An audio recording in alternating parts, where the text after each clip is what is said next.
My name is Maya Dalton, and the day my billionaire boss offered to solve my problems, he slid a non-disclosure across the table like a loaded gun. The rideshare idled at the curb like it was holding its breath with me. I watched Whitfield Apex Holdings loom over the block, a mirrored obelisk that reflected the city back at itself and dared anyone to see inside. I rehearsed the lines I'd practiced in my head all night. State the facts, show the wires, don't apologize for the truth. The heater ticked, ticked, ticked, metronome to panic, and I kept time with the edge of a manila folder balanced on my knees. I told the driver I'd be 10 minutes. That was a lie I needed to believe. 10 minutes to change the weather inside a building where storms were scheduled and sunlight was an asset class. 10 minutes to speak a language, and numbers would translate for me. I pressed my thumb to the folder's corner, feeling the thin stack of printouts I'd made on a shaky home printer. Bank advices, ACH confirmations, routing numbers that pretended to be strangers and turned out to be cousins. On paper, I am a senior financial analyst at WAH, the girl they recruited from Riverline Bank after the fraud detection model I built tripped an alarm the state missed. Graham Whitfield read the article about me and made phone calls. He likes to collect two things: distressed assets and hungry people. He polishes both until they gleam and calls that generosity. He is tall, easy-smiled, camera-taught. He remembers your mother's name and your favorite coffee, and uses both like keys. The keys fit, because my life is lock-shaped right now. Mom, Caroline, came home from surgery with stitches, gauze, and the kind of tired that looks like humility.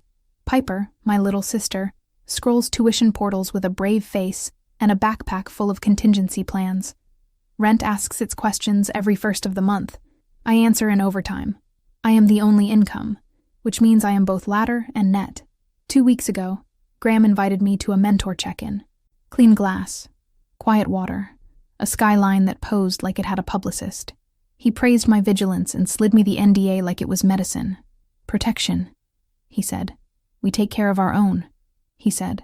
The foundation is generous to deserving families, he added, and that last line told the truth on the first two. He wanted silence dressed as gratitude. But my desk at home hummed with a different kind of protection. Rows and columns that wouldn't stop fidgeting. Transfers routed just under approval thresholds, posted in midnight batches, memoed with phrases so similar they were copy-paste cousins. Regulatory liaison, community initiatives, liaison support. Vendors with country club names, Westover Consulting LLC, Marlowe Civic Partners, Camden Insight Fund, and no discernible reason to exist. I followed the numbers the way a person follows their breath in a crowded room. In, out, count, don't faint. If you strip a story to its frame, you see the load-bearing lies. Westover had no W-9 on file. Marlowe's address was a UPS store. Camden's website was a parked page. And the routing number Westover used winked at a private bank tied to the Whitfield family office. The building's revolving doors glided like butter knives. I stepped out of the car, swallowed the cold, and walked toward the lobby with the folder held close like a small animal I refused to abandon. Security scanned my badge and my anxiety.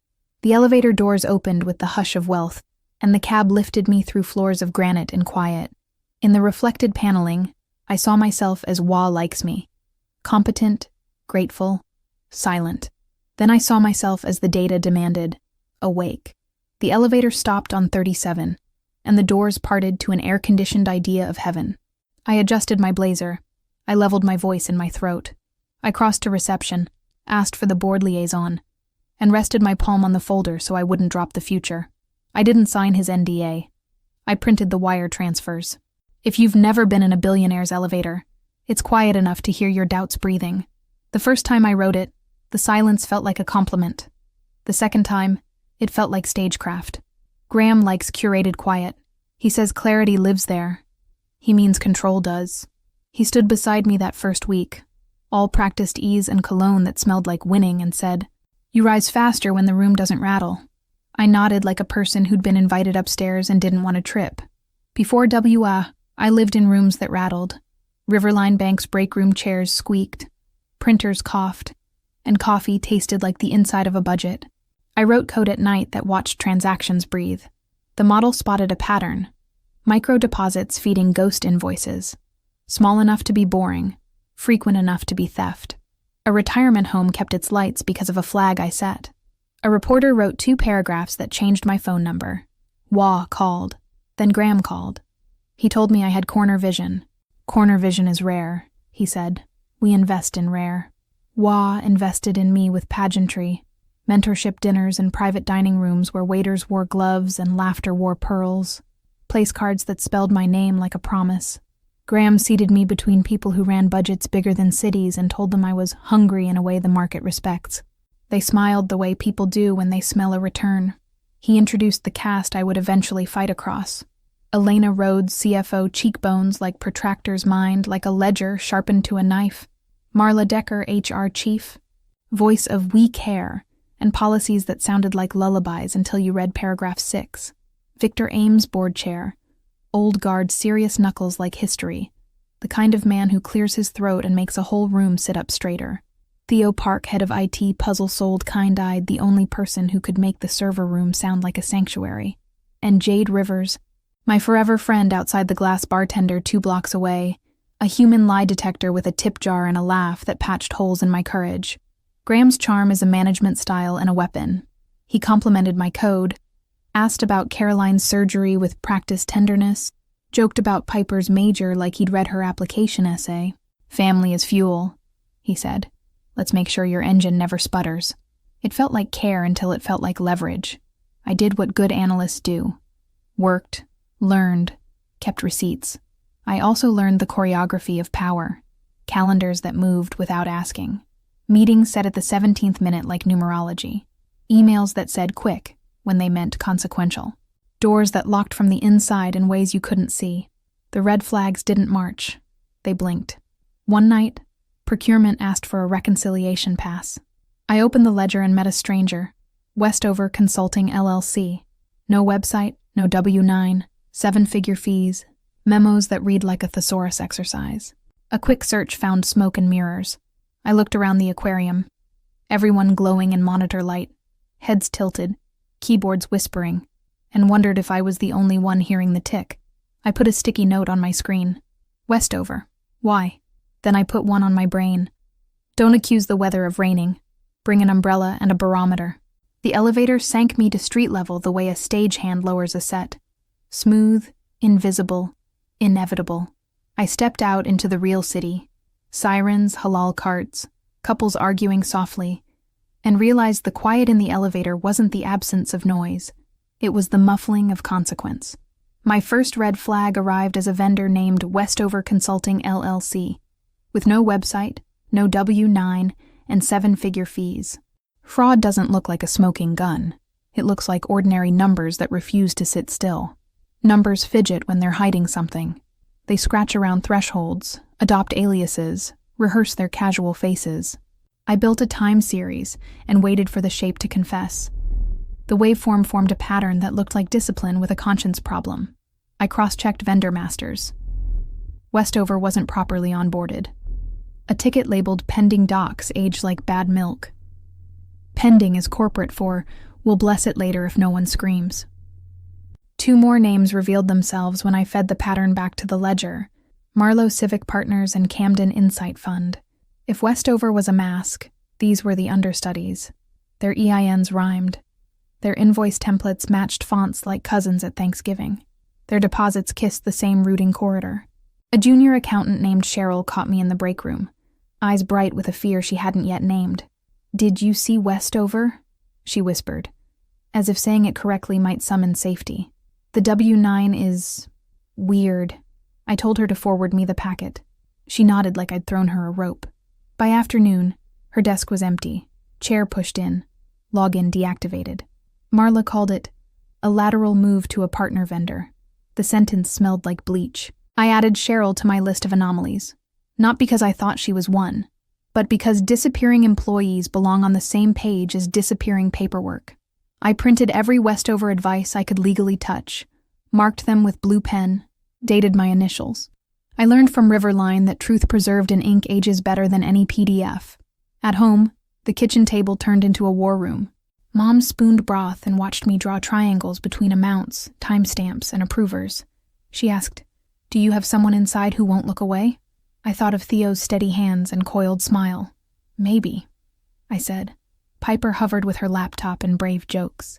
"If student debt were a person, I'd block it," she said, then hugged me from behind until my shoulders remembered how to drop. The next day, Elena scheduled a deep dive. She loved that phrase because it suggested discovery while guaranteeing conclusions. We walked through variance, burn, head count. Then she slid a casual question across the table like a coaster. "Any anomalies in community initiatives?" I lied with my eyebrows. "Not in the subset I reviewed," I said strategically. She smiled like I'd passed a test designed to fail me later. Back at my desk, the midnight alert chimed again. Another Westover wire slipped under a threshold like a barracuda avoiding a net. My model pinged a new memo variant.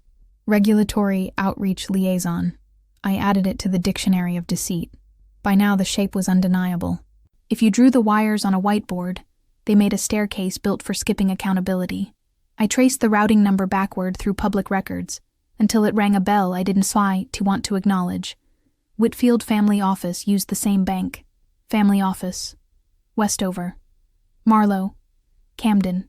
It felt like hearing your boss laugh in a room where he wasn't invited. I closed my eyes, counted breaths, and pictured the elevator's silence. I pictured Graham's hand steadying a pen on an NDA like a doctor steadying a needle. I pictured Cheryl's empty chair. Then I did what I've trained myself to do when fear tries to bargain. I wrote it down. Observation. Pattern of subthreshold midnight wires to Westover, Marlowe, Camden. Memos consistent with concealment. Vendor onboarding incomplete. Routing intersects private bank used by family office. Conclusion. Probable internal authorization. I matched Westover's routing number to a private bank used by Graham's family office. He smiled like a doctor about to deliver bad news gently. Graham's assistant sent the invite with the precision of a scalpel. Mentor check-in, 17th minute, private room. When I entered, the skyline looked curated, the furniture confident, the water expensive. Graham performed warmth like a craft. "Maya," he said, as if saying my name correctly were proof of morals. "You've been carrying a lot. I see everything." He praised my vigilance, my Q3 catch, my institutional courage. He spoke about how rare it is to find people who notice the small things that prevent big headlines. Then he pivoted to care. "Bravery needs insulation," he said. "Insulation looks like stability. Stability looks like protection."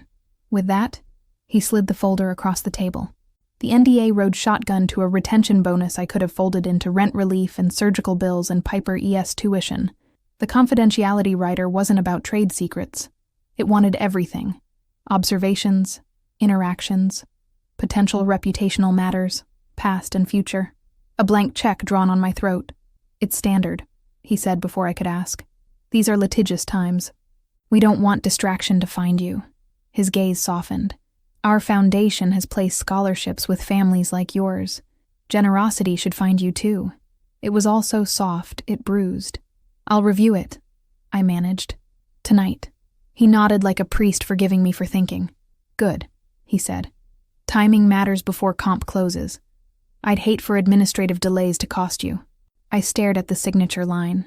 I thought of Mom's scar and Piper portal, and the way my own lungs sometimes counted costs without me. I thought of Cheryl's vanished badge. I thought of midnight wires and family offices, and my name on a slide deck that could one day be evidence. "Do you have any questions?" he asked. "Yes," I said. "Why private room, if it's standard?" He laughed, affectionate. "Because you're not standard," he said. "We invest in rare." The pen he offered was weighty, engraved, meant to make signing feel like ceremony instead of surrender. I didn't take it. I closed the folder, aligning the corners until the paper behaved. He watched that small act of control and recalibrated his smile by 2 degrees. "Noise will come for you," he warned softly, as if we were allies. "Ambition attracts it. Let me make the room quiet. Quiet is not peace. Quiet is what powerful people demand when they've made a mess and want to hear themselves deny it." The elevator's curated hush flashed in my mind like a neon sign that says, "Trust," and flickers at the T. "I appreciate the offer," I said, standing, heart in my mouth and spine doing the heavy lifting. "I'll think." His eyes cooled. "No, Maya. he said in a voice designed for compliance. I need your answer tonight. I walked out without the pen. It felt heavier than the contract. The hallway's air conditioner hummed like a jury trying to remember the instructions. I took the stairs because I needed friction under my feet. My hands shook the way streetlights flicker before settling. Every landing hosted a different version of my life, one where I signed, felt immediate relief, and learned to swallow. One where I didn't, felt immediate fear, and learned to speak louder. Back at my desk, I slid the folder into a drawer I could lock and messaged Theo. Hypothetical: if someone needed read-only backups of routine reports in immutable storage, where would she put them? He replied with a cartoon shrug and then, hypothetically, our audit archive, plus an off-site cold bucket with Write Once flags. Hypothetically, don't tell me more. I sent a raccoon locking a bin. He replied with a tiny vault. Jade texted from the bar. You alive? I wrote, technically. She called me down for ginger ale and eye contact. The place smelled like cut limes and survived Thursdays. I told her about the NDA and the bonus and the way generosity felt like a leash. Document everything, she said. Make it boring. Boring wins courtrooms. At home, Mom slept under a blanket with hospital corners. Piper sat at the table, applying for campus jobs between scholarship essays. I can defer, she offered, as if volunteering to drown would make me less thirsty. No, I said. School is a door. We're not locking it. I showered, letting water audition as courage. The no formed somewhere below my ribs and walked up to my throat. I practiced it out loud to the mirror. It sounded like a boundary. It sounded like me. At midnight, my alert chirped. One of my watchdog scripts sniffed out movement. A Westover wire slid through the system at 3:06 a.m. Amount $27,000. Approver. Proxy. Proxy is corporate for, we don't want you to know who. The advice and the ACH lined up like marching orders. I printed both, signed the margins, and dated the edges. Paper, not because I distrust servers, but because servers belong to the people I might have to hold accountable. I wrote a contemporaneous memo. Time-stamped, factual, unforgiving. Observed midnight wire to Westover just below threshold. Approval by proxy. Memo regulatory liaison. Sequence inconsistent with procurement SOP. I emailed it to my private archive and to a sealed envelope addressed to myself because the future is a courtroom if you expect it. By morning, a new calendar event appeared. Performance review. Routine. Scheduled by Elena. Joined by HR facilitation. Marla. Routine is code for stage managed. I clicked. Accept. You don't reject a script until you're holding the receipts. I walked to work with my shoulders squared and a folder in my bag that felt like a spine. The building blinked at me with its 1,000 mirrored eyes. I blinked back. Inside, the aquarium hummed unaware, everyone busy with their own survival. I sat, opened a spreadsheet, and stared at the cell cursor like it was keeping time for my courage. At 3:06 a.m., an auto-notify pinged, wire to Westover, 2.7 memmer, approved by proxy. If the truth is a sweater, I yanked until the whole thing came apart. Theo scheduled a license audit that doubled as a mercy. In the server room's white noise womb, he pointed at racks and said words we both knew were decoys. Immutable bucket exists, he murmured. Snapshots every 4 hours. Deletions log themselves. If someone scrubs, the ghost stays. I nodded like he'd told me the weather. Back at my station, I collected everything I could lawfully touch. Bank advices, confirmations, approval hierarchies, vendor masters, SSO trails. I didn't email files. I printed them, numbered them, initialed the margins. Paper glows a different color when it's evidence. The constellation grew. Beyond Westover, Marlowe Civic Partners and Camden Insight Fund pulsed with the same artificial life. Their invoices were cousins. Their memo lines were parrots. Their amounts traveled in packs just under thresholds. I searched service tickets and found a resolved request asking if NDAs for sensitive matters could be temporarily expensed under community initiatives. The answer? Discouraged, followed by exception granted, finance. The approving user was a masked ID assigned to the executive suite. I scanned a folder labeled with a fiscal year that hadn't finished and found PDFs with redacted names but unredacted shapes. Settlements routed through philanthropic budgets. Employee non-disclosure and release. Vendor conduct resolution. Regulatory liaison contribution. Euphemism stacked on euphemism, a linguistic Jenga that hoped I'd stop pulling blocks. Then a note punched through the fog. KR, board risk neutralized. 2 letters, a promise of a person. I dug through HR announcements and Slack ghosts and LinkedIn trails. A memory surfaced. Last winter's rumor about a VP who left for fit. Red coat. Elevator whispers. Conference rooms that emptied when she entered. Kendall Ross. Anger tried to sprint. I made it walk. Method beats rage in rooms with carpets this plush. I added a timeline entry. KR appears in internal note. Correlate to Marlowe disbursements. Check memo alignments with Westover cadence. Theo pinged. Coffee? We met under an atrium fern big enough to have an HR file. He showed me a weather app, while his phone reflected an admin log. Midnight approvals tied to an SSO token issued to a device regularly connecting from the family office ESIP block. Pretend I told you about rain, he said. Bring an umbrella. I brought more than that. I brought a binder, literally. Cheap 3-ring plastic sleeve pockets, tabs labeled with dates and vendor aliases. I slid in my numbered pages and breathed easier because order is a kind of courage. By evening, my notes read like an indictment. Patterned sub-threshold disbursements to Westover, Marlowe, Camden. Approvals via proxy or exec token. Philanthropic budget misused to launder NDAs. Sequence indicates concealment rather than compliance. I set the binder on my kitchen table where Mom could see the spine. She touched it like you touch a child's fevered forehead. Make sure the truth has friends, she said. I texted Jade. Sweater unraveling. She replied, yank. 1-wire note reads, KR, board risk neutralized. Who is KR? Her lipstick matched the cease and desist in her purse. We met at a cafe that sells $7 scones and privacy. Kendall arrived in that red coat people still whisper about. Chin high, eyes steady. Power tried to make her small. She learned volume instead. Maya, she said, like we'd already agreed to be on the same side of something dangerous. Thank you for coming, I said. She placed her purse on the table, set her phone face down, and folded a napkin with military neatness. Control is a buoy when you've been pushed into deep water. I found memos referencing KR and wires that look like hush money passing as charity, I said. I need to confirm the shape. She didn't blink. Graham schedules coercion like he schedules quarterly goals, Kendall replied. He calls it mentorship. He uses access as currency and silence as collateral. She sipped coffee, black. I went to HR. Marla offered compassion printed on letterhead. Settlement? I asked. She slid an envelope across the table. Inside, a copy of her agreement, routed through Marlowe Civic Partners, described as Community Partnership Deliverables. Elena's sign-off winked in the footer. Marla brokered. Kendall said, She pours tea. She pours pressure. I told her what I had. Westover, Marlowe, Camden. Thresholds. Midnights. SSO tokens that smelled like the family office. I didn't name Theo. She nodded anyway, like she could see the outline of a good man hidden under corporate furniture. He hires private security that look like lunch, she warned.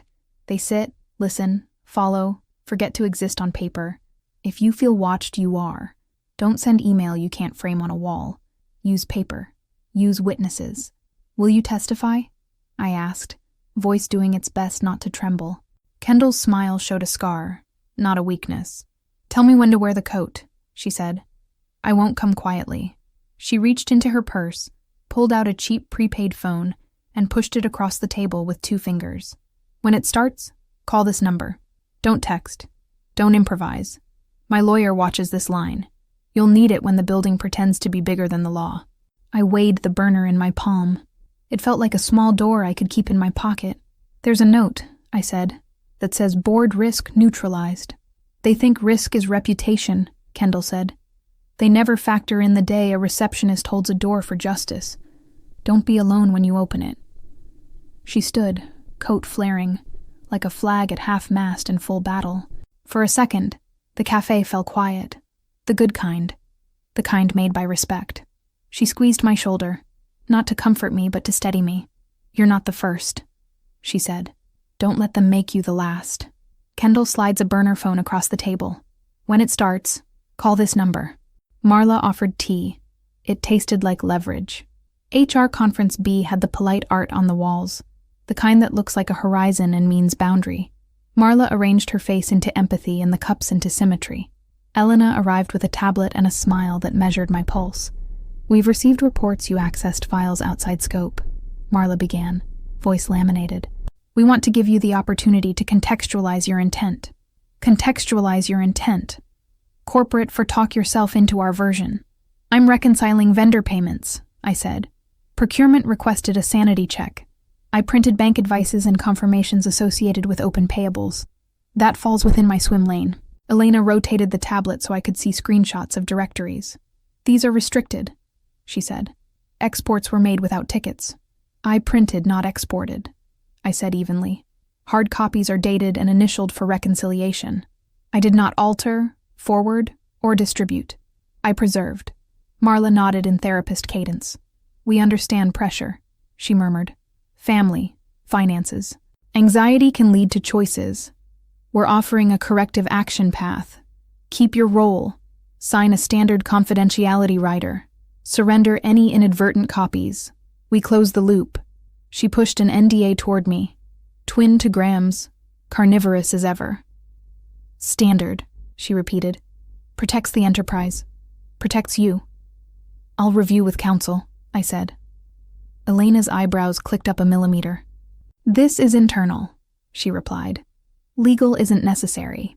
Internal matters often become external when handled poorly, I said, smiling like a person in a toothpaste ad.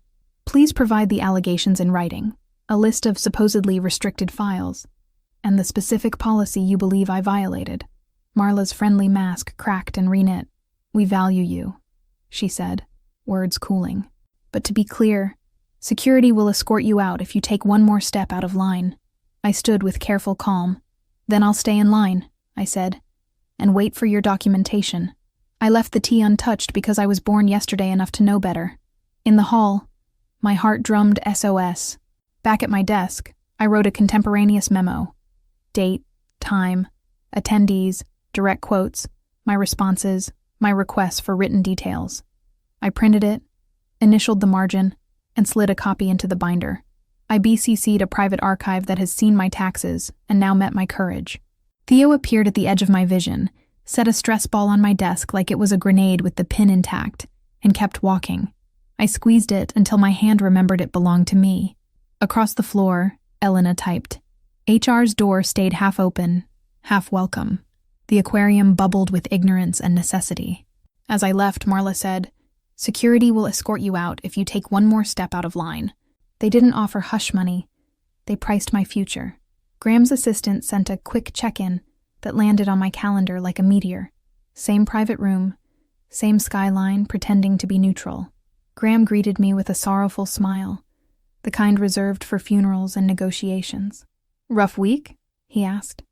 Let me simplify. He placed an envelope between us as if he'd birthed it. Consulting arrangement, he said. We transition you gracefully. 1.2 million, paid in tranches through a trusted partner. You set your hours. Piper's tuition? The foundation can handle it discreetly. Your mother's care? We have programs. He made salvation sound scalable. Trusted partner? I asked, though I already knew the answer. Westover, he said, and waited for me to congratulate him on efficiency. I looked at the envelope. I didn't touch it. Offers like that have fingerprints that stick to you. This protects everyone, he added. Keeps your reputation unsmudged. Keeps the company focused. Keeps noise away from people you love. There it was. The softest threat wears slippers. Put it in writing, I said, voice flat as a table. Of course, he replied instantly. Elena will formalize. Marla will coordinate. We'll make this painless. Painless is a synonym for quiet when said by men who never feel the bruises they leave. I nodded like we'd concluded something. Then I left the envelope sitting on the expensive wood like a dare. Back at my desk, I watched my inbox like it owed me the truth. At 4:12 p.m., it paid up. Subject line, consulting terms. Attachment, vendor conduct resolution, consulting addendum. CCs to Elena and Marla. The PDF opened in a smile that assumed I'd fold. I clicked File Properties. The author field confessed in 12 characters. Erhodes. Modified by M. Decker. Template created 8 months ago, reused 4 times, last saved from a directory labeled Resolutions, Confidential. They forgot to scrub the metadata because arrogance believes it is bleach. I printed, numbered, initialed, and slid the pages into my binder behind a tab called You Said Quiet. I wrote a memo to myself. Received consulting offer routed via Westover. Terms total 1.2 manners plus tuition via foundation. Metadata. Author Erhodes. Mod M. Decker. Template indicates prior hush agreements. Pattern confirmed. I signed and dated the margin. Blue ink on the future. Jade texted, "Want me to spit in his soup?" Hypothetically. I replied, "Save saliva. We'll need it for testimony."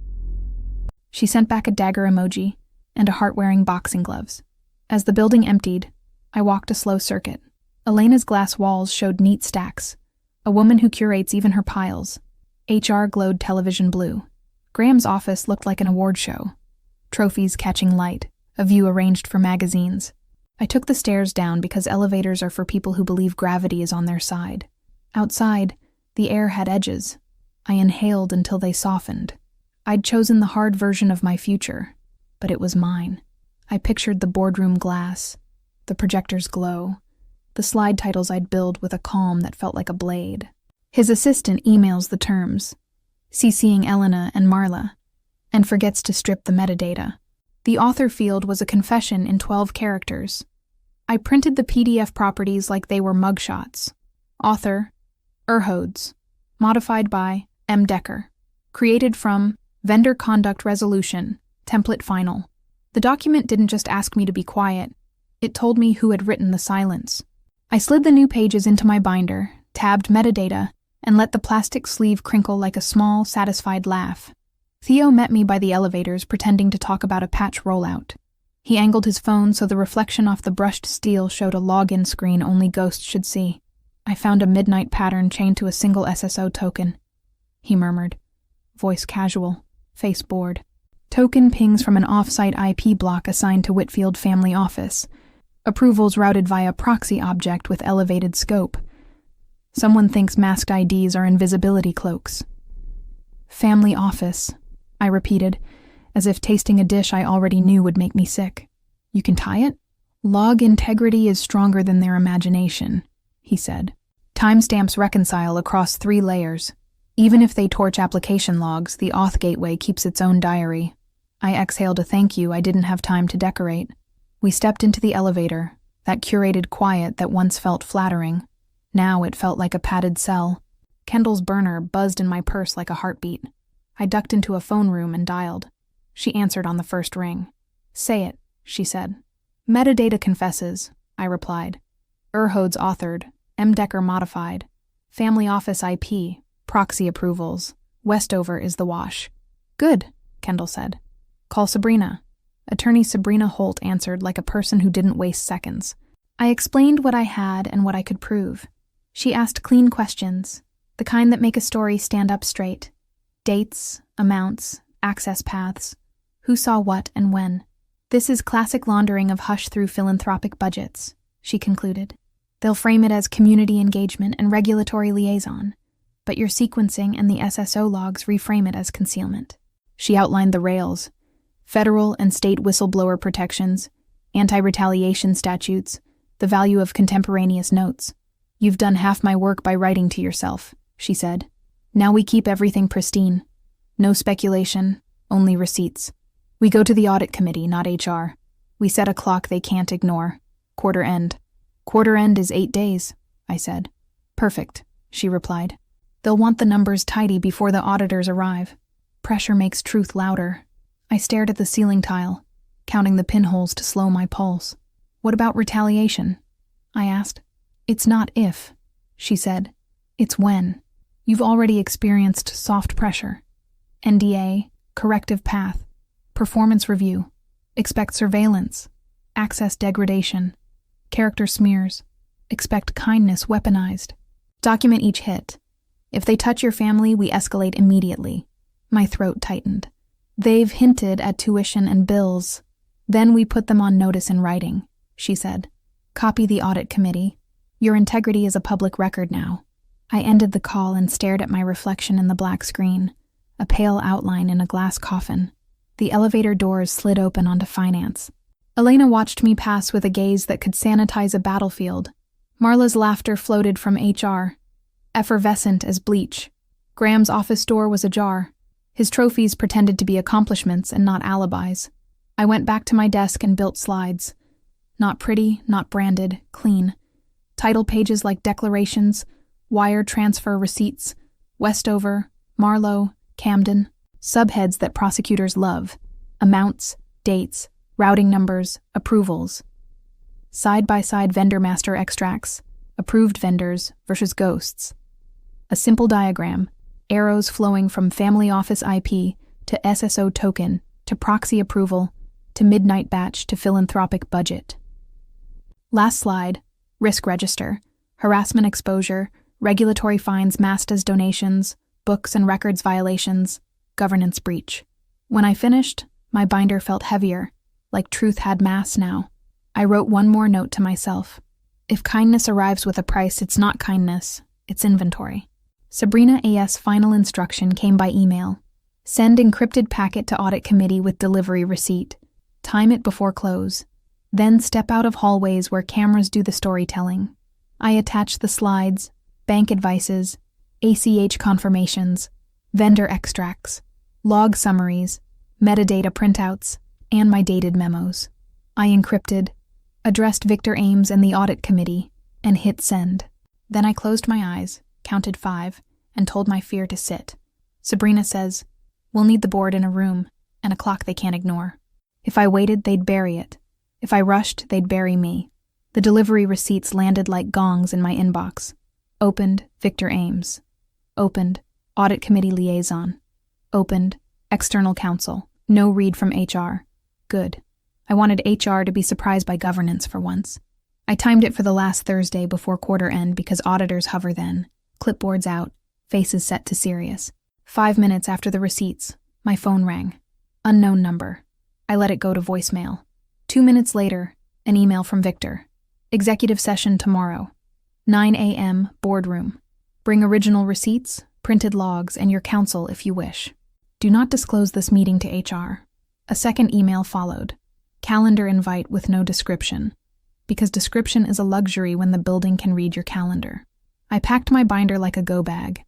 Numbered pages, tabs, plastic sleeves, duplicates in a second binder that would live with Sabrina. Theo appeared with a manila envelope. Hypothetical, he said, voice cheerful for microphones. These are the public keys you requested for the license audit. Inside, hashed log digests I hadn't requested publicly. Hashes time-stamped in a third-party service, he whispered. Even if they rewrite logs, the fingerprints won't match. Thank you, I said, practicing the art of saying everything in 2 words.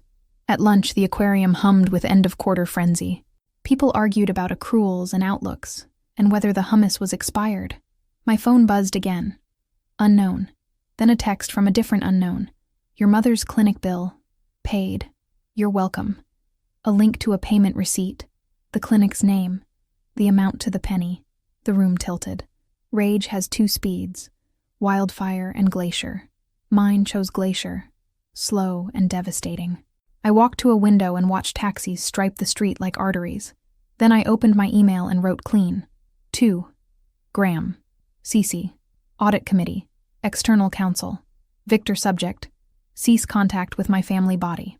Effective immediately. Cease any contact, direct or indirect, with my mother, Caroline Dalton, and my sister, Piper Dalton. Any payments or promises of payment to institutions associated with them constitute retaliation.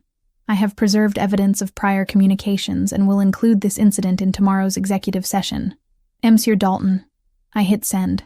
Seconds later, Kendall's burner vibrated. They touched your family, she said, voice steel-wrapped. Good.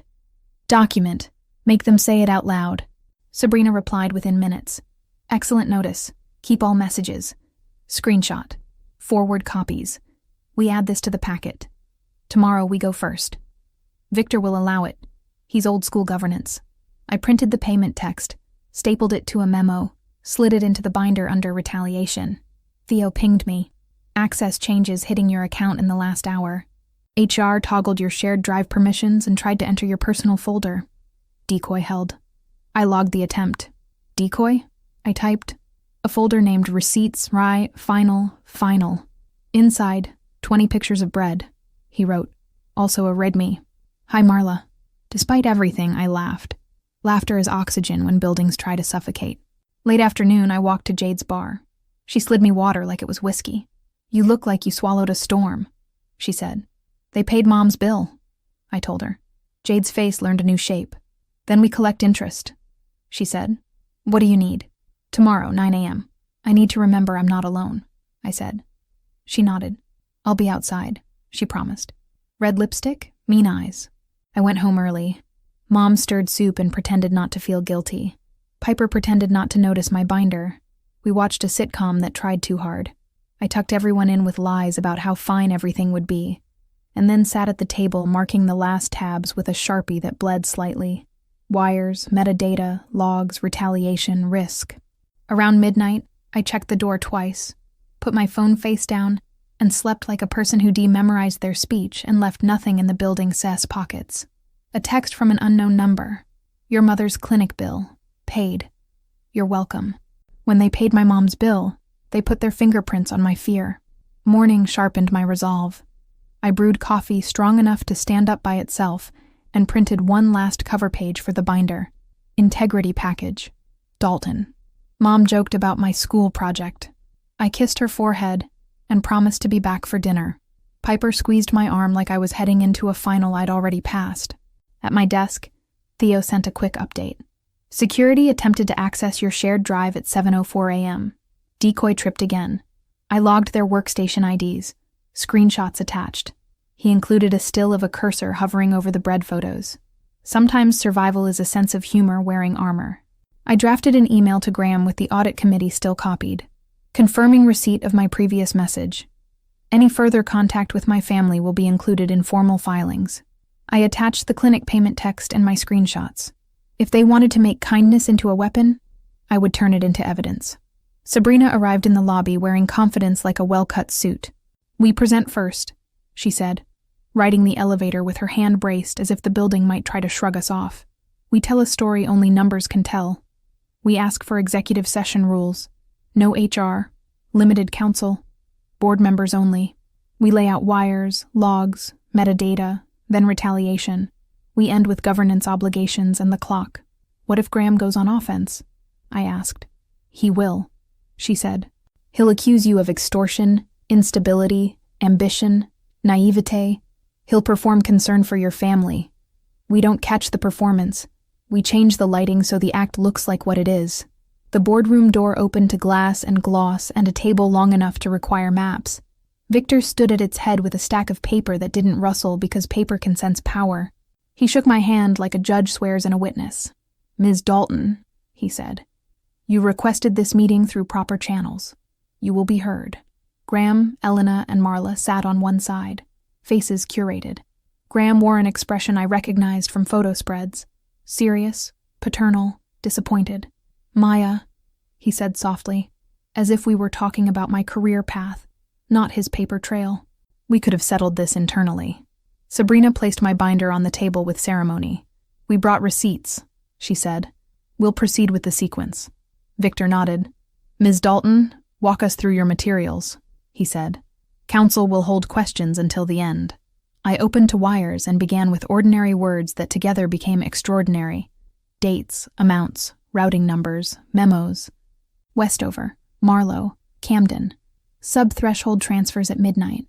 Vendor master, mismatches. I moved to metadata, pointing to author fields and templates that confessed. Then logs.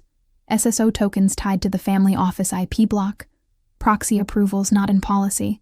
Audit trail hashes preserved externally. Halfway through retaliation, I paused. Yesterday, at 1:22 p.m., I received a text from an unknown number, I said. It included a link to a receipt for my mother's clinic bill. The sender wrote, Your mother's clinic bill, paid. You're welcome. I slid the printed page across the table. I then sent notice to Mr. Whitfield copying this committee to cease contact with my family. Graham lifted his hands, palms open. I told our foundation to expedite assistance, he said, wearing magnanimity like a medal. Maya is valued. Her family is part of our community. This is compassion, not retaliation. Sabrina's smile didn't reach her eyes. Compassion that arrives as leverage is retaliation, she said. Especially when time between an NDA and a consulting agreement routed through Westover. Elena tapped her tablet like she could program the truth. Marla folded her hands in a prayer for optics. Victor didn't look at Graham. He looked at the paper. We will consider the timing, he said. Continue, Ms. Dalton. I closed on risk, governance failure, books and records exposure, harassment concealment through philanthropic budgets. I didn't gild any lily. The numbers already bloomed. Victor replies, tomorrow, 9 a.m., boardroom, bring everything. The table was so polished I could see my hands shaking. Sabrina shifted the projector toward me like a spotlight I had to earn. I clicked to the title slide, Wire Transfer Receipts, Westover, Marlowe, Camden. The room's air conditioning learned a new setting. Graham cleared his throat and spoke first, voice calibrated for headlines. This is an attempt at extortion, he said gently, as if explaining a tantrum. An ambitious analyst harvested confidential files, misinterpreted routine philanthropy, and is now leveraging the company's reputation for personal gain. Victor raised one finger. He didn't need a gavel. Mr. Whitfield, he said, you will have a turn. Sit. Graham sat, offense temporarily sheathed. I clicked to amounts and dates. These disbursements sit repeatedly below the threshold requiring secondary approval, I said, laser pointer steady. $299,800. $239,900. Pattern persists across 3 ghost vendors. Posting occurs in midnight batches not associated with normal pay cycles. I clicked to routing and memo fields, side-by-sides of bank advices and memos with copy-paste scars. Memo language recurs with minor shuffles. Regulatory liaison. Community Initiatives Liaison, Regulatory Initiative Support. Vendor Master shows no onboarding packets for Westover. Marlowe lists a UPS store. Camden's web domain is parked. Sabrina passed printed packets to board members, each page numbered, each set identical. Governance loves symmetry. I clicked to Vendor Master versus Payments, then Approval Pathways. Approvals route through a masked proxy object. Policy requires named approvers at or above controller level for exceptions. Here, the proxy acts as universal solvent. Graham leaned forward. We often use proxies for efficiency, he said. High-growth companies innovate in process. Policies don't innovate after they're approved, Sabrina replied. They're followed. I advanced to authentication logs. Theo's hashed digests sat like unblinking witnesses. These SSO tokens authorize approvals from an off-site IP block assigned to Whitfield Family Office, I said. Tokens correspond to devices regularly used by the executive suite. Marla finally spoke, voice dipped in concern. Ms. Dalton, are you trained in forensic analysis? Could you be misreading advanced administrative functions? I'm trained in math and motive, I said. The logs are independently hashed and time-stamped. External counsel has reviewed. Sabrina nodded. We've verified chain of custody. I clicked to metadata, properties dialogues enlarged on screen. Author, Erhodes, modified by M. Decker. Template, vendor conduct resolution, template final. Small labels, large implications. Elena's lips thinned. Marla's prayer hands tightened. Graham tried a different approach. Benevolence. Our philanthropic arm moves quickly, he said. When regulatory bodies need liaisons and communities need support, we respond. Ms. Dalton's zeal is commendable, but she lacks context. I changed the slide to retaliation timeline. The NDA meeting, the HR investigation, the consulting offer routed through Westover. The clinic bill text. Context, I said. Arrives dressed as compassion, timed like coercion. Victor's gaze traveled the paper like it was a map to a minefield he already suspected. Ms. Rhodes, he asked without looking up, is Westover an approved vendor? Elena spoke with the top half of her face. We are in the process of onboarding. Is it approved? He repeated. She hesitated. Not yet, she admitted. The silence that followed wasn't empty. It was full of the board realizing what the room might cost. I clicked to the last frame before the conclusion. A plain slide with a simple ask. Remedial actions requested. Freeze payments to Westover, Marlowe, Camden. Independent forensic review. Protective measures for whistleblowers. Executive access restrictions pending investigation. Notify auditors. Update the 10Q disclosures. Bar HR from managing evidence. Sabrina closed the binder with a soft thud that sounded like a door ceiling. We'll answer questions now, she said. Victor laced his fingers. Questions can wait, he decided. I'd like to see one more slide. I nodded and advanced. The heading filled the wall with unarguable nouns. Wire transfer receipts. Westover, Marlowe, Camden. The room went still. Numbers speak. Liars blink. I held the laser pointer like a scalpel and cut along the dotted lines of denial. Here, I said, highlighting a $299,800 transfer to Westover. Memo regulatory liaison. No corresponding project code. No vendor packet. Approval by proxy at 12:03 a.m. I stepped to the next. $239,900 to Marlowe. Memo community initiative deliverables. Same fonts, same spacing, same typo corrected in the same week. Then Camden. $199,950. Not large enough to trigger board oversight, large enough to buy a lot of quiet. I flipped to the vendor master extract on paper and screen. Approved vendors, I said, tapping the column. Ghost vendors, I added, tapping the other. It's easier to teach a room than fight it. Even board members understand VLOOKUP when the numbers have already drawn the picture. Sabrina cued the audio clip with a look that asked permission and forgave itself. Graham's voice filled the glass. $1.2 million. Paid in tranches through a trusted partner. Piper's tuition. Our foundation can handle it discreetly. The board listened to the gentle cadence of a solution that wasn't one. We played the next clip. My refusal. His patience recalibrated as pressure. The room learned what my bones already knew. Kindness with a price tag is a bill, not a gift. Elena exhaled. Legacy processes, she offered. We've been modernizing for scale. Some approvals predate my tenure. I advanced to the metadata slide again, magnifying author, Erhodes. This document predates 8 months ago, I said evenly. Well within your tenure. Marla clasped her hands tighter. Employee misconduct complicates narratives, she warned, eyes glittering at me like a threat wrapped as folklore. Sometimes people embellish to avoid consequences. Sabrina didn't blink. Sometimes companies pay for silence, she said. And sometimes they route those payments through philanthropic accounts to disguise them. Our receipts are not embellished. Victor flipped through the binder with the weariness of a man who has seen enough men mistake ruthlessness for leadership. He studied the SSO log excerpts, the hash attestations, the routing overlaps with the family office. Ms. Rhodes, he said again, why would your name be on a template used to facilitate hush? Elena steadied her jaw. Templates get reused across functions, she said. My team handles many resolutions. Resolutions, Victor repeated, tasting the euphemism. Graham switched to contrition. If mistakes were made, he said, spreading his hands like a net, we will address them.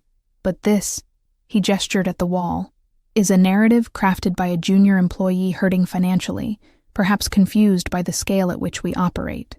Confusion doesn't timestamp midnight, I said softly. Hunger doesn't author metadata. Silence fell again, then thickened. You can feel when a room recalibrates its loyalties. It's like a magnet turning, filings shivering into new lines. Victor closed the binder and set both palms on the table. Mr. Whitfield, he said, voice mild as ice. Step outside. Graham didn't move. He smiled. A small thing. All teeth. No warmth. With respect, he said, executive sessions concerning the CEO should include the CEO. Outside, Victor repeated, not raising his voice, because men like him don't need to. This is not a negotiation. Security waited quietly near the door, not threatening, merely real. Alina glanced at Graham, then at the papers she had authorized. Marla's eyes bounced between her script and the stage suddenly lacking a director. Graham stood, buttoned his jacket like a sermon, and paused by my chair. Up close, his cologne smelled like victory on layaway. Maya, he said for the room to hear. "I'm sorry you've been under such stress. We'll find a humane resolution." I kept my gaze on the projector's frozen frame. My name is a tool he no longer gets to use. He walked to the door, and for a moment, the boardroom remembered to breathe. Then Victor nodded to legal. "Lock executive access," he said. "Now." Laptops flickered. An admin somewhere pressed a key. You could feel the network sigh. Victor says, "Mr. Whitfield, step outside." Graham doesn't move. When I displayed the final transfer, 4.3M labeled KR settlement, the boardroom didn't breathe. I clicked to the slide that made the projector hum differently, as if the machine understood weight. The screen filled with a single bank advice, clean as a confession. Amount, $4,300,000. Beneficiary, Marlowe Civic Partners. Memo, KR settlement. Timestamp, 12:01 a.m. Approval. Path, proxy. Routing, Family Office Bank. At the bottom, the ledger reference aligned with a prior community initiative, accrual, a line that pretended to be philanthropy and turned out to be a muzzle. No one spoke. Paper stopped sounding like paper. The glass made our reflections look like we'd been called to account by a mirror. Victor's jaw set. He turned to legal without turning his body. "Confirm access restrictions," he said. A counsel at the end of the table typed, waited, nodded. Done. Somewhere, Graham's empire found a wall that did not move for him. "Ms. Rhodes," Victor continued, "please provide a contemporaneous explanation for this entry." Elena's pen hovered above her notebook, then landed softly, as if a lighter truth could be written in lighter ink. "Legacy," she tried again. "Prior agreements migrating through updated processes.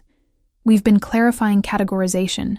Sabrina leaned forward, voice low enough to make the room lean in. "Clarification doesn't backdate midnight," she said. "Clarification doesn't root through a family office. Clarification doesn't write KR settlement and call it community." Marla clasped her hands tighter, the diamond on her finger catching projector light like a small alarm. "Employee matters are complex," she murmured. "Sometimes we help people transition with dignity. Dignity isn't payable to a shell," I said. "It's owed to a person." Victor tapped the printed advice with one blunt finger. "KR refers to Kendall Ross, yes?"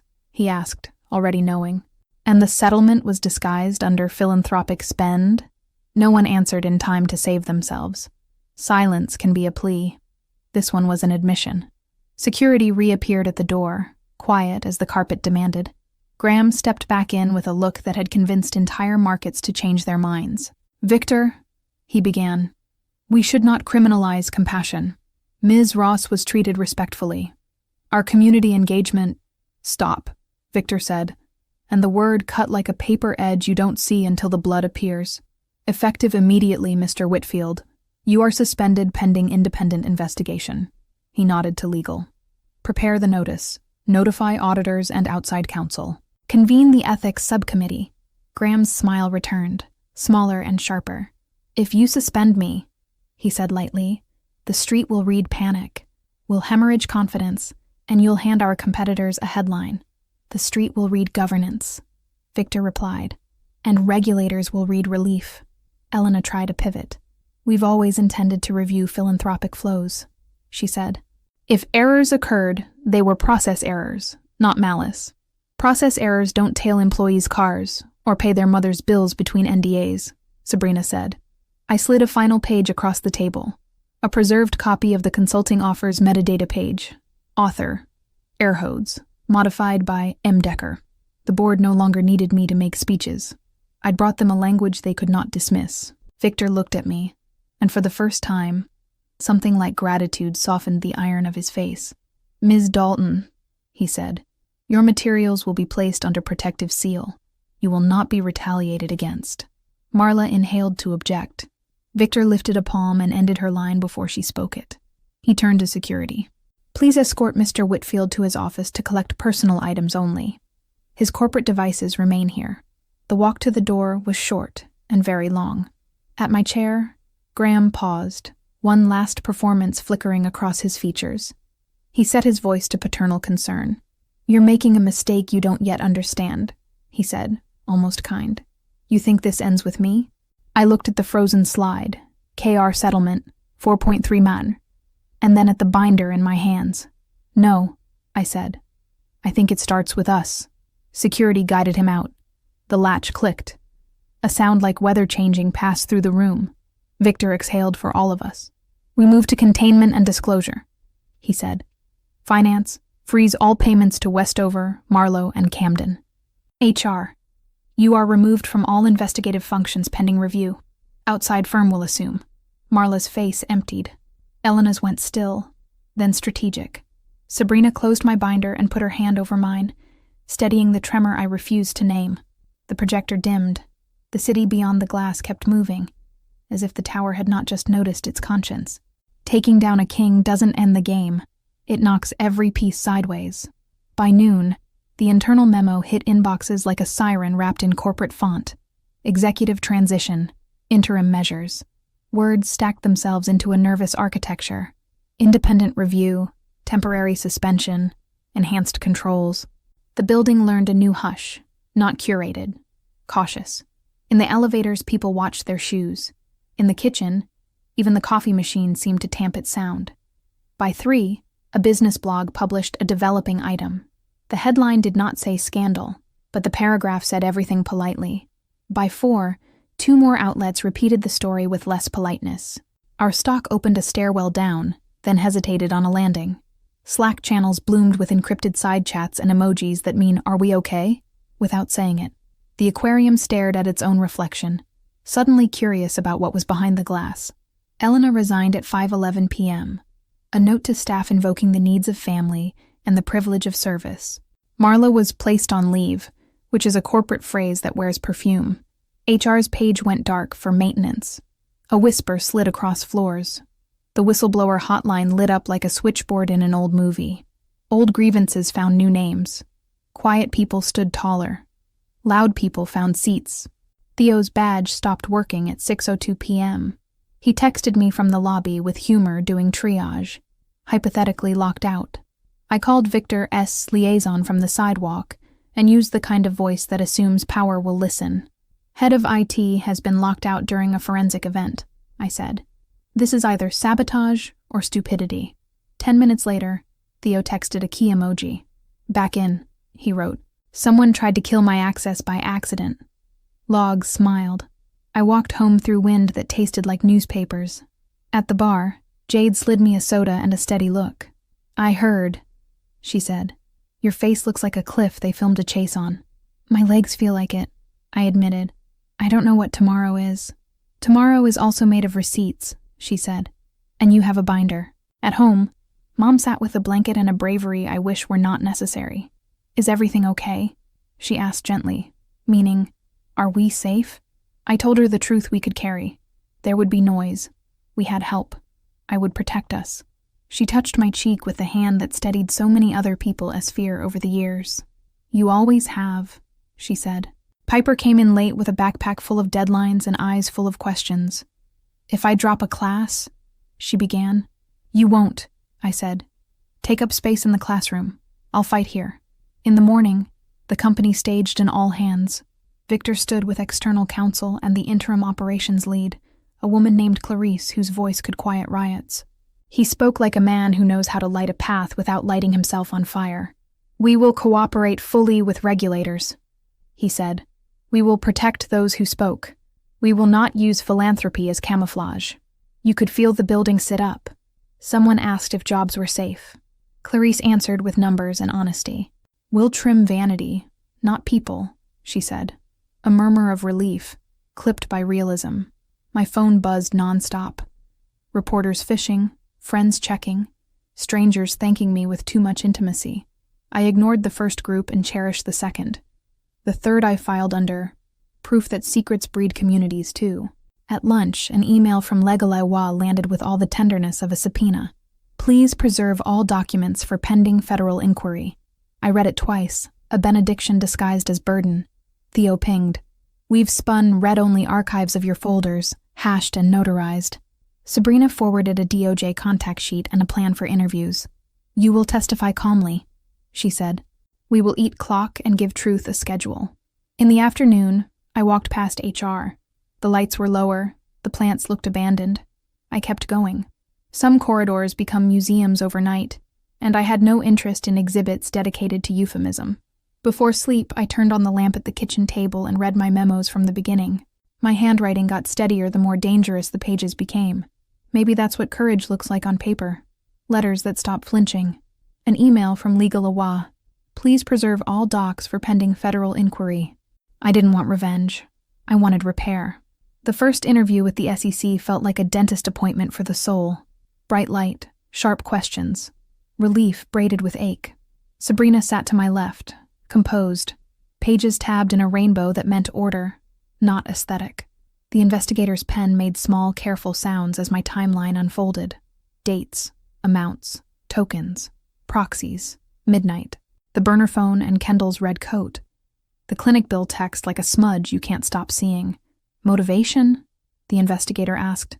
Compliance, I said, and the fact that my mother doesn't owe anybody her gratitude for their leverage. They nodded, a human gesture that briefly outvoted the bureaucracy. The DOJ team followed, a prosecutor with deadpan humor and a forensic accountant who looked at my slides like old friends. They asked for sources, custody chains, hashes. Theo's logs behaved like soldiers who know which hill they're on. Kendall's case reopened. She arrived at the building flanked by Sabrina and a calm that had cost her dearly. In a conference room now managed by outside counsel, she told the truth in sentences built like bridges. One by one, others stepped forward. 2 managers, a coordinator, a contractor whose non-disclosure clause had felt like a shackle until it snapped in the light. Each story clicked into the map I'd drawn in numbers. Each human added teeth to the truth. Wah announced a restitution fund with a name that tried too hard. Clarice insisted it be administered by an external nonprofit and audited publicly. No more money laundering empathy, she said in a meeting. I almost smiled. The phrase deserved a t-shirt and a footnote. The board published an interim 10Q with a paragraph that would make lawyers sweat and regulators nod. The market dipped, then stabilized, because sometimes governance buys you a currency. Headlines can't. Victor became a reluctant public figure, answering questions with the kind of restraint that turns down fires. He never said my name. He always said, "Our whistleblowers." The day after Kendall testified, Victor asked to meet. His office had fewer trophies than Graham's, and more family photos. He stood when I entered, habit or respect or both. "Ms. Dalton," he said, "you were right to bypass HR. You did the company a service when you owed us nothing." He folded his hands. "We, recreating a new function, integrity and risk, with direct access to the board and authority to veto processes that breed shadows. You can return to finance leadership, where you were on track to be a star, or you can build this." For a second, the room swam with counterfactuals. Other lives, other quiets. The version of me that signed the NDA and slept poorly on expensive sheets. I thought of Piper's tuition invoice, open on our table like a dare. I pictured Mom's discharge papers, creased from being held too often. I saw Theo rubbing his temples under the server room lights. I imagined Jade polishing a glass and telling me to choose the job that lets me look in the mirror without apologizing. "What do you want?" Victor asked. A rare question in rooms like this. "I want a company where math can't be bribed," I said. "I want a map where whistleblowers aren't dead ends. I want processes that don't create orphans and call it optimization." He nodded like he'd expected that answer from the start. "Then build it," he said simply. "We'll pay you poorly at first," he added dryly, and I laughed for the first time in a room that normally taxed humor. Sabrina squeezed my shoulder in the hallway. "Repair," she said. "It's messier than revenge, but it lasts longer." That night I sat at the kitchen table with Piper, S invoice, and Mom, S papers and my worn-out binder. I drew a new tab with a black marker. Integrity Office, Draft. The letters looked like scaffolding. The building would come later. I texted Theo. "You in?" He replied with a key, a shield, and a raccoon locking a bin. I looked at Piper, at Mom, at the skyline reflected in our microwave door. "I know where I can do the most good," I said out loud, to them, and to the version of myself that still needed to hear it. The night before I started my new role, I taped one sentence to my monitor. "Silence has a price. So does courage." The office I inherited had a view and a history I didn't. The desk was too big, a boat for calm seas. But I kept it because I intended to invite storms in, and show them their limits. I brought exactly 3 things: my binder, a photo of Mom, and Piper squinting in beach light, and a sticky note with Graham's favorite lie about protection crossed out in blue ink. Beneath it, I'd written the sentence I'd taped, a compass disguised as a threat. Theo rolled in 2 cases of secure hardware like a man moving into a bunker. "We're going to make logs boring again," he declared. Boring is a love language. I pinned a whiteboard with 4 bullets. No masked approvals. Immutable logs everywhere. Whistleblower line to board, not HR. Philanthropy audited like revenue. Clarice added a 5th. Train managers to hear no without calling it insubordination. We rewrote policies until the euphemisms choked. Community initiatives became what it should have been. Grants with criteria and sunlight. Regulatory liaison became a banned phrase. We built dashboards that would embarrass anyone tempted by midnight. I required quarterly attestations signed in ink and conscience. Victor arranged direct reporting lines that skipped the places where truth had previously been laundered. Kendall came by in her red coat, not as a warning this time, but as a person reclaiming a hallway. We sat with Sabrina and an external counselor and shaped the restitution process, so it didn't feel like hush money in a nicer suit. "No NDAs attached to healing," Kendall said, and we wrote it down like scripture. The DOJ and SEC did their work, deliberate as weathering.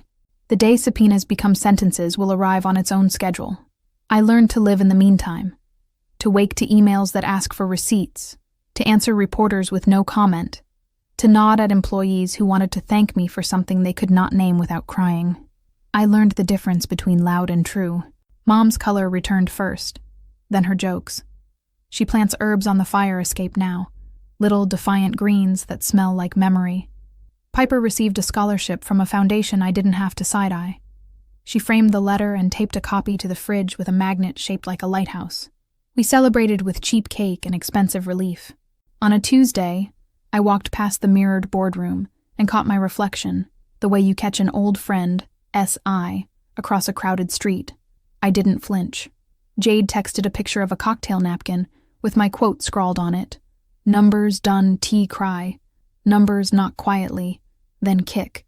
Patrons keep asking about the sequel," she wrote. "Tell them I said the sequel is policy."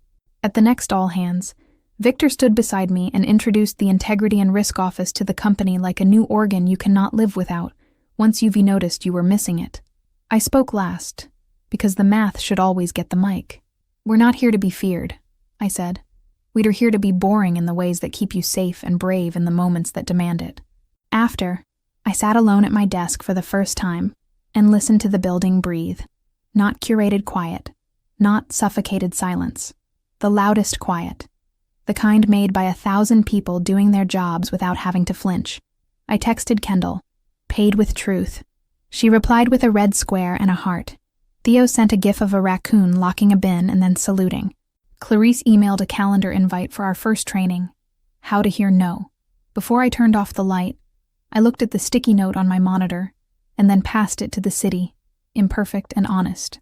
Maybe Graham will try a comeback. Maybe someone else will learn the wrong lesson from the right headlines. When they do, the logs will be waiting. The policies will be armed with daylight. And I will be sitting at this desk with my binder, my family, and a sentence that does not blink. If it were you, would you have taken the money and stayed quiet? Or brought the receipts and risked everything? Tell me in the comments. And subscribe for part 2, when Graham Whitfield tries a comeback I never saw coming.